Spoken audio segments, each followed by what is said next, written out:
comes to changing any habit, right, when it comes to transformation and breakthroughs, the these two models are paramount to having change in your life.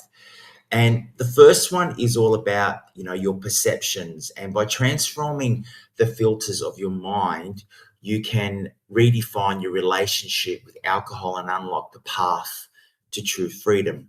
Okay.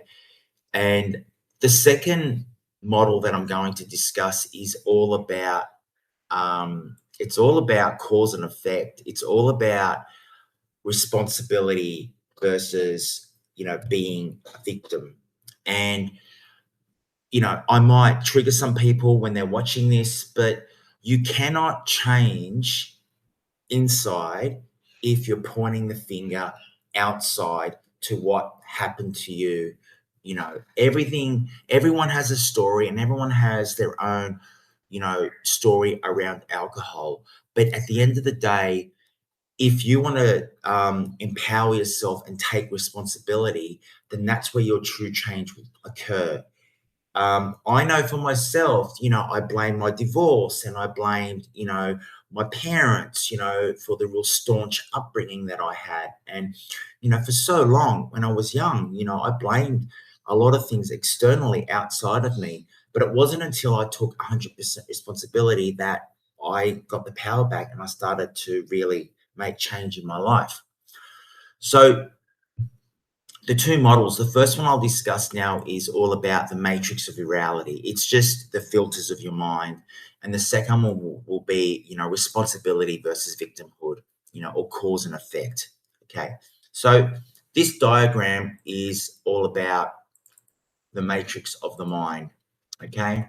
And it basically, what happens to us is that from when we're living our day, we're taking in, millions and millions of bits of information all around us. Every second of the day, we're taking in so many millions of bits, right? But if we took on all that information, it would be overload for us. So what our mind does is it filters in, and we can only take about 128 bits of information, per second, and it filters all of that through, and it runs it through a filter of the mind, and then from those filters, we know what to focus on. Our physiology is influenced, and our emotional state is influenced, and then from that comes a behavior, then a result. So these are the filters that are in our mind that influence us, how we see alcohol, how we see our drinking. And it's all to do with past references, decisions, meta programs that are running, our identity, our values, what we believe to be really, really important in our life. And it's different for every single person. Our belief system, human needs, our source of love, the shadow, the spirit center, and ego versus spirit, right? So I'll run through these filters so you're aware of them. Firstly, so we have past references, which is your brain uses stored memories, okay? And those stored memories are a predictor of what will happen in the future. And memories are very important to the subconscious mind because it equals safety. So if it can predict what's happened in the past, it will be able to predict, what's going to happen in the future. And they say that we have 60,000 thoughts happening every single day, and 55 to 59,000 of them were the same as what they were before. The next filter of the mind is decisions, and every choice wires a neural pathway a little deeper, which means today's behaviors are usually yesterday's habit, just replaying themselves. And that is, a lot of the time when, we go through our day and we think we're making new decisions, but really we are just skiing down the same slope that's been skied down thousands and thousands of times. It's not when you decide to ski another slope or another track when it gets a bit more difficult is when, the awkwardness starts to come in. Meta programs are just automatic programs where your mind's sorting out, things like big and small, towards and away. Our identity is your brain's way of storing, how we see things and what we believe about ourselves and to be true. And our identity comes from our belief systems, when we were growing up. So that's a real big, powerful filter that is used all the time. The next filter is values, and these are just emotional priorities that our brain decides on, on what matters. It shapes our attention, our motivation, and what to avoid. Our human needs, and Tony Robbins brought this to light, very, very, very, very important, that, our nervous system continually pursues, certainty and variety, significance, connection, growth, and contribution. And out of those six, you actually have four which are most prominent. And out of that four, there is a certain order where you really like certainty. You're not really one for surprises, or you are one for significance, where that's really important to you, or growth may be important to you, or even connection with someone else is really, really important to you, and you like the variety. So everyone has a different set of human needs, but they're the six that make up the human needs. A source of love. This is the internal model your brain formed early on for giving and receiving care. The shadow, which I will get more into in another training for another day, because it's a whole module in itself, represents the traits your brain suppresses or denies, which still influence behavior from the background until it's acknowledged. So that's a real big one. And everyone who has a body has a shadow. Everyone has shadows. Doesn't matter how much work you've done on yourself. We have our spiritual center, which is the part that seeks meaning, coherence in our life. And then we have the ego versus spirit, the ongoing tension between the self that wants control and certainty and the protection, and the ego, and the self that seeks openness and growth and alignment. So a lot of the time that's why we're in groups like this, where we are seeking openness and growth and alignment. And unfortunately, the ego gets involved and it wants protection, and you really want to, you really want to strive ahead and move forward.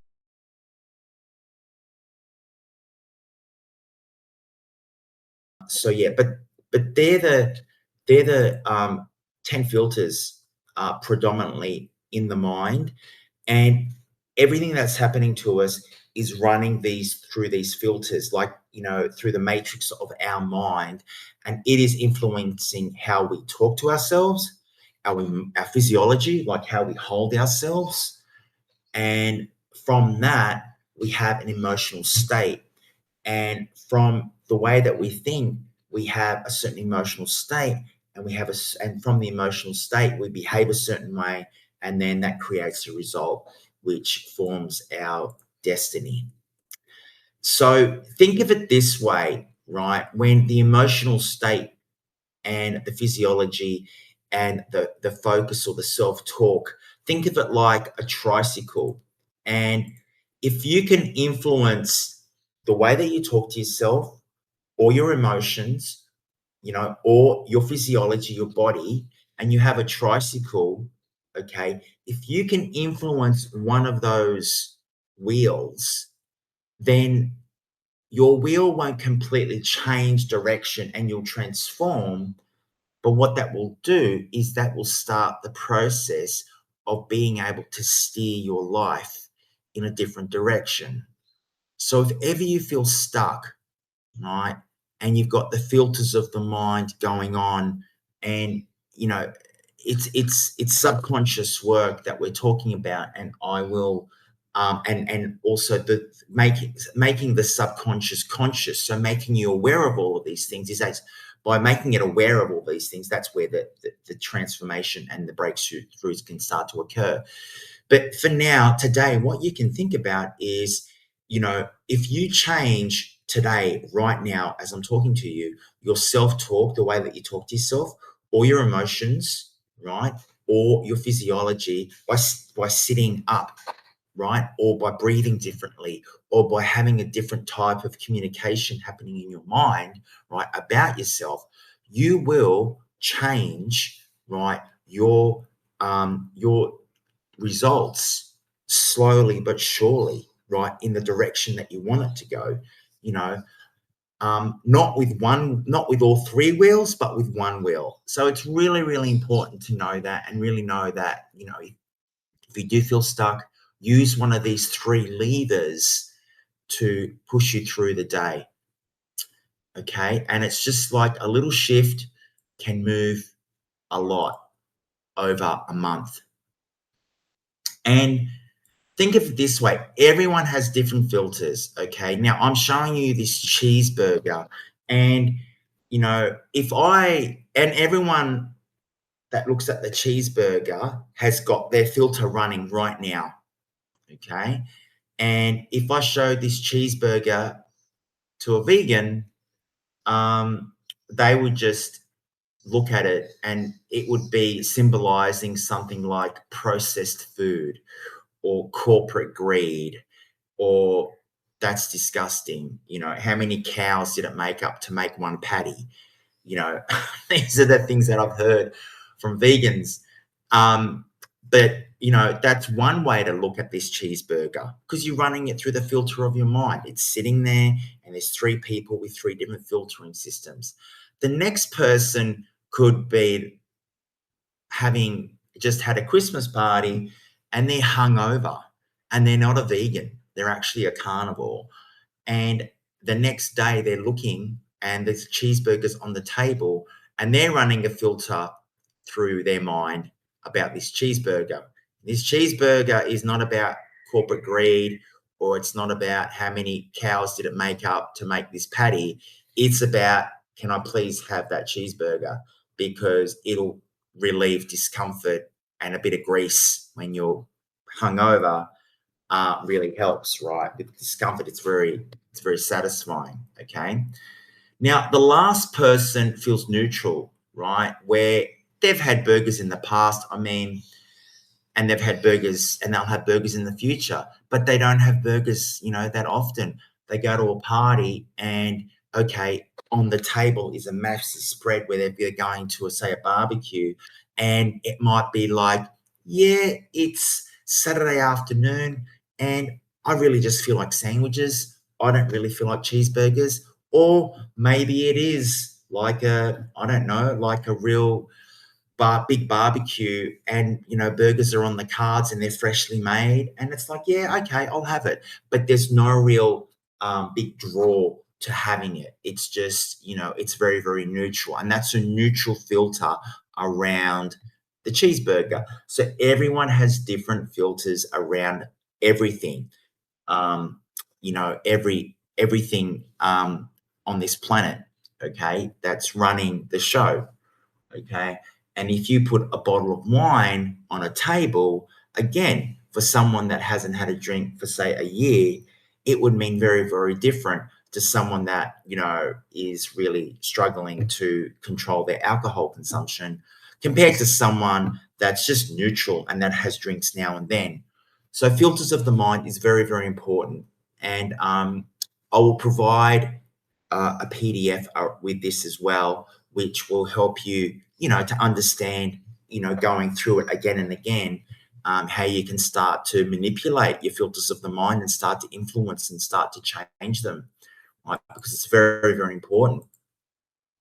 But what happens is when you do have a scenario where, your filter of the mind, where you have an old stimulus, but you update your filter and you start to see, you start to have a new identity around drinking and alcohol.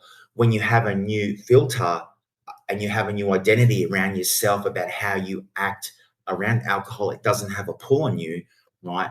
Then that new thought, right, changes the way that you feel, and that new feeling changes the way that you act, and that new action changes the result, and that result changes your destiny. So the identity piece is just one filter that you can start to look to work to change. And there's many filters. There's the values piece, and there's your shadow, which is a deeper work. But you can start to look at changing the filters of your mind, and that will change your result, which will change your destiny. So that was the first one. That was the first model, and it was changing the filters of your mind. And like I said, it's past references, it's your decisions that you've made, meta programs, identity, values, beliefs, human needs, the source of love, where your source of love comes from, where it used to come from, or maybe there was a source of love that was missing, um, your shadow, your spiritual center, and ego versus spirit. So that's the first model. Okay. Now, the second model that I want to introduce is all about cause and effect. And this is a universal law.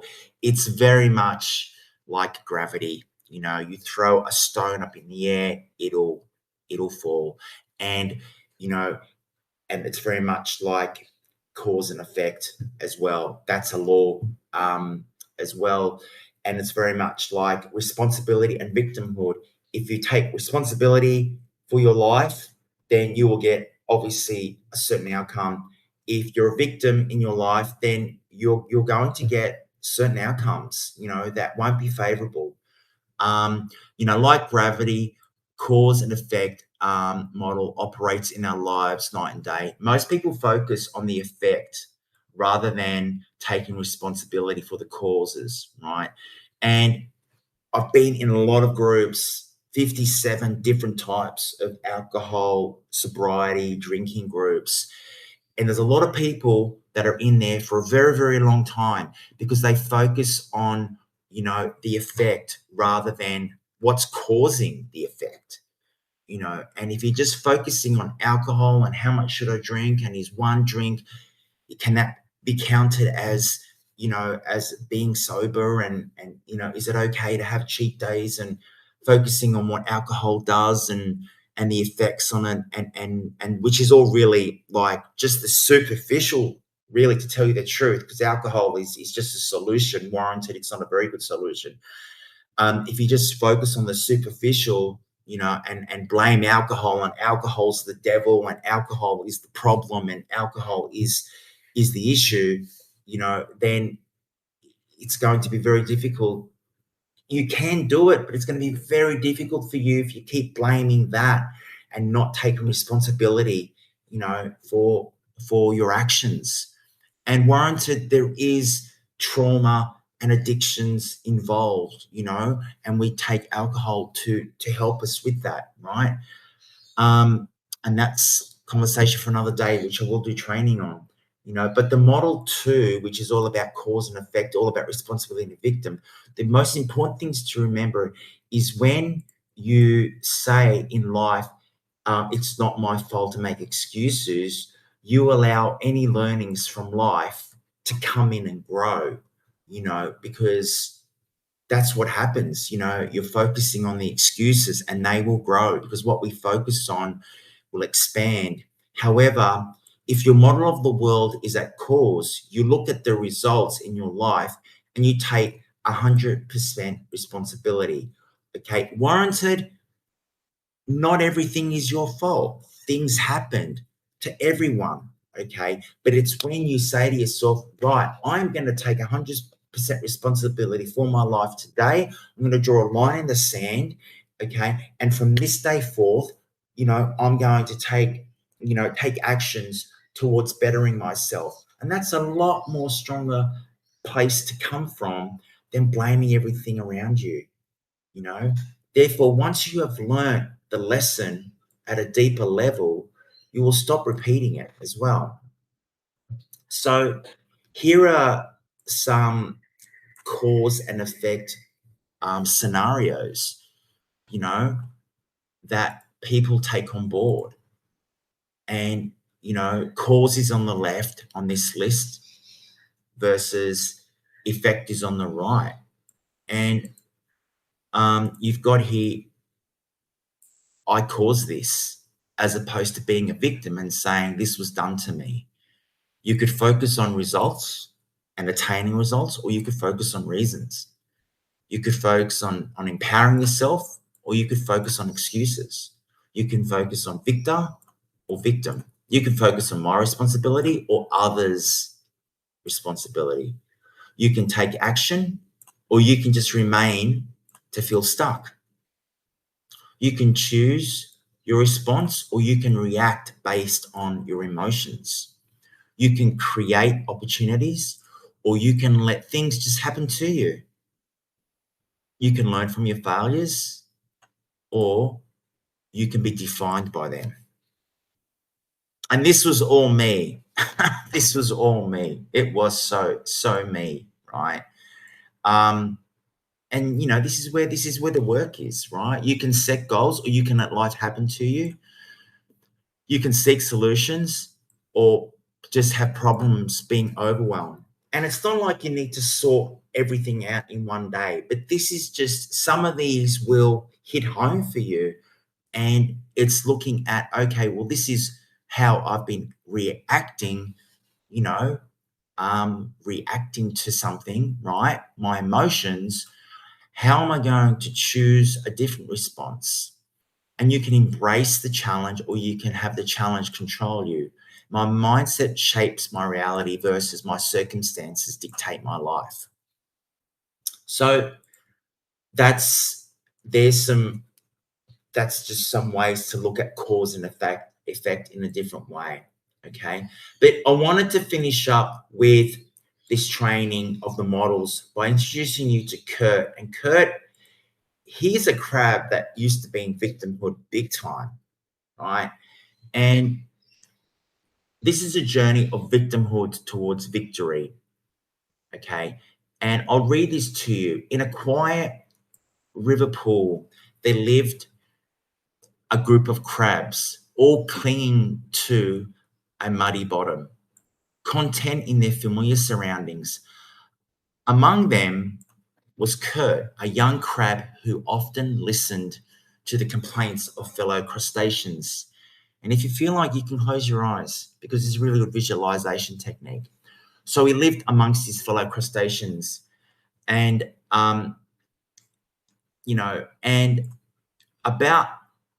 and all they talked about was the lack of fish in the stagnant water. So they lived in a pond in the bottom of a muddy, water body, right? Day after day, they lamented their fate, too afraid to venture beyond the safety of their comfort river pool.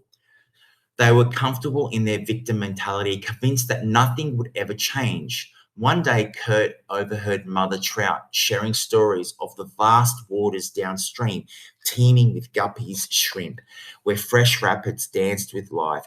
She warned, however, that the journey would be fraught with challenges, bumpy currents, hidden dangers awaited those who braved enough to leave the familiar pool, right? But on the other side, and the familiar pool is obviously our comfort zone, right?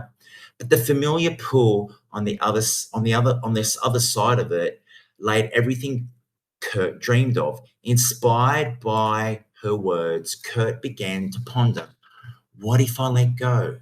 What if Mother Trout was right? Staying here is only causing me mental anguish. Perhaps it's time to trust myself and ignore the naysayers. He thought about it, and he thought about the two most important crabs in his life. First, it was his younger self at 8 months, full of curiosity and zest for life. And the second was his future self, the wise 80-year-old crab with no regrets. Would he become the crab who lamented his life, not for what he had done, but for the opportunities that he had missed? With newfound determination, Kurt decided to take the plunge. As he announced his plan to the others, they stared at him in disbelief. The other crabs were like, "You're foolish," they cried. "It's dangerous out there." But Kurt felt a spark of courage ignite within him.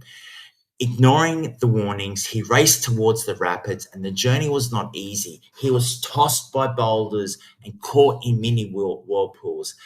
But with each challenge, he grew stronger and more resilient. And finally, he emerged into a new stretch of river that flowed smoothly and rhythmically.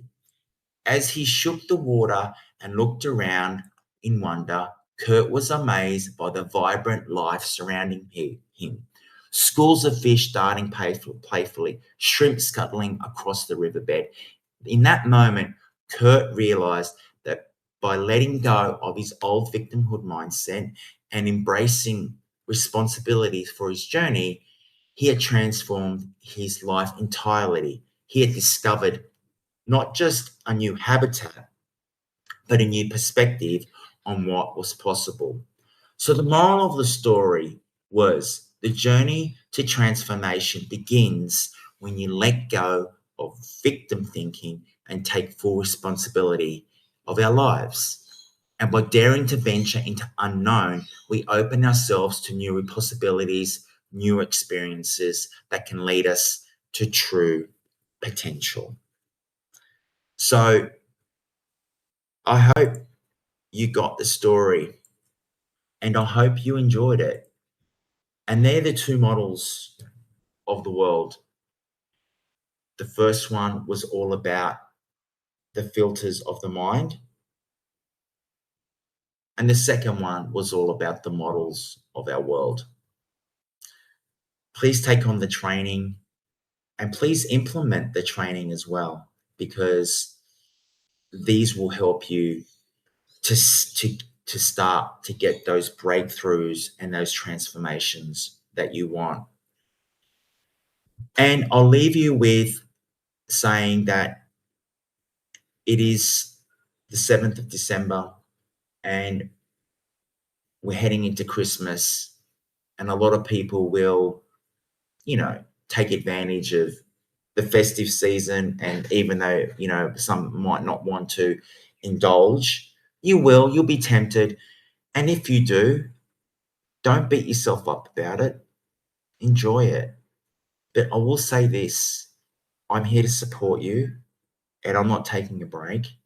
I will be inside the group, being active, supporting you guys, and still doing my coaching and training twice a week.